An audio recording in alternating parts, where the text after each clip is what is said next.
vous qui avez été ministre, vous allez continuer, mais vous qui avez été ministre, vous étiez au gouvernement, il y a eu des conseils de gouvernement. Est-ce qu'effectivement, vous avez eu les traces de tels propos là-bas? Parce que de tels propos pour dire que ce sont les Blancs qui doivent, enfin les Français qui doivent envoyer les équipements, ce sont des choses. Est-ce que quand vous étiez ministre, il y a eu à des moments précis où de tels propos vous sont revenus? Moi, je vais vous donner mon propre exemple. L'ambassade de France a organisé une cérémonie et moi-même j'étais là-bas. Et à un moment, le chargé des affaires commerciales m'appelle quelque part, il me dit « Ah, mais monsieur le ministre, je voudrais vous poser une question. » Je dis « Mais allez-y. » Et il me dit « Mais ça fait plus de 3 mois que vous êtes là. Vous n'avez pas présenté votre programme à l'ambassade. » J'ai dit « Mais personne ne m'a dit que je devais présenter mon programme à l'ambassade. Mais pourquoi même je devais présenter le programme à l'ambassade? » Ah, il dit « Ah non, que vraiment, bon. Mais en principe, quand même, ministre du Commerce, vous n'avez rien fait depuis que nous sommes là, vous ne les avez pas, je ne les ai pas vus. » Et puis j'ai dit, mais non, moi, dans mon agenda, je n'ai pas vu que je devais vous rencontrer pour vous dire ce que je dois faire. Est-ce que le débat s'est arrêté là. Et après, je suis sorti du gouvernement. Oui, et donc vous pensez que c'est ce qui a milité? Attendons-nous, arrêtons un peu. Et après ça, quand il y a eu les remaniements, je suis sorti du gouvernement. Oui, alors quand vous sortez du gouvernement, s'il y avait une affaire de détournement... Écoutez, quand j'étais au gouvernement, peut-être l'émission n'est pas trop longue et tout cela, il fallait faire qu'on puisse donner un résultat après les 100 jours du gouvernement de Gueye. C'est avant cette période-là que j'ai eu l'affaire avec l'ambassade. Or, avant ça, le général Gueye était derrière moi pour dire que c'est mon résultat qui va être exposé comme le résultat du gouvernement quand on va aller à Yamoussoukro. Vous comprenez? Parce que moi, j'ai réussi à diminuer le prix du riz. Quand je suis rentré au gouvernement, il y avait un sabotage économique. Et le prix du riz avait commencé à flamber. Je ne sais pas si vous étiez... Donc, ce qu'il faut retenir de votre intervention, monsieur le ministre, c'est qu'aujourd'hui, vous estimez que, bon, d'accord, il y a une période où on pouvait estimer que certaines personnes avaient une certaine pression, mais aujourd'hui, nous sommes en 2021. On est bien loin de tout ça. Mais aujourd'hui, vous pensez que les pressions sont finies? D'accord, vous estimez qu'on est toujours à cette époque. C'est là que je voudrais en fait rebondir. C'est-à-dire que je voudrais que le ministre... Vous avez assez rebondi quand même. Oui, c'est la même chose. Non, c'est ça.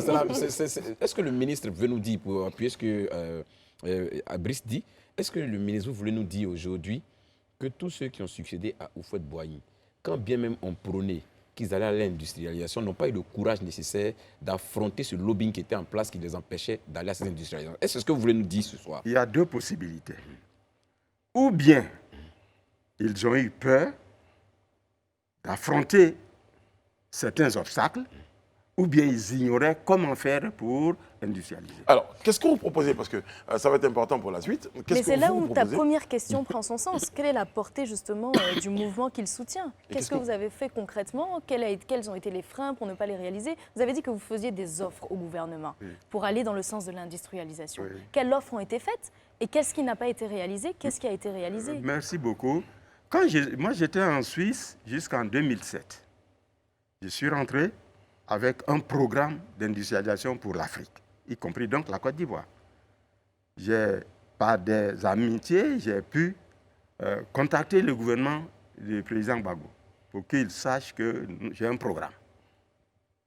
Toujours est-il qu'ils auraient discuté par rapport à ce programme. Et après, je n'ai pas eu d'écho. Silence radio. Silence radio. Quand le président Alassane est arrivé, j'ai écrit au président pour dire que j'ai un programme d'industrialisation, vous venez d'être élu, c'était le premier mandat. Voilà, je veux venir vous présenter le programme d'industrialisation parce qu'on en a besoin. Ils m'ont écrit pour me dire qu'on va me fixer un rendez-vous. J'ai attendu les rendez-vous, 5 années sont passées. Ce n'est pas fini. Quand j'ai vu en 2019 que la situation était socialement tendue, j'ai envoyé mon programme au président avec une lettre pour lui dire que la situation est en train de corser et qu'il faut qu'on pense à industrialiser. Voici le programme.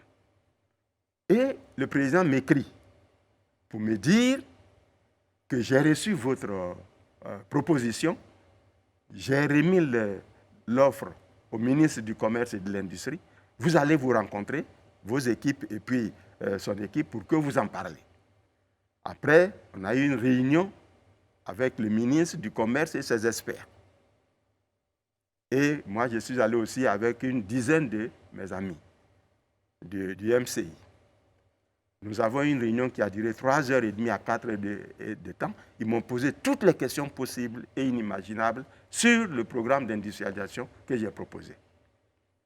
Après, ils ont fait un rapport au président de la République et la présidente m'a fait une réponse. Ils m'ont dit que le ministère du Commerce et de l'Industrie, après avoir analysé le programme, l'a jugé pertinent. Okay. Et qu'il faut voir la faisabilité. Voilà ce que le président a dit.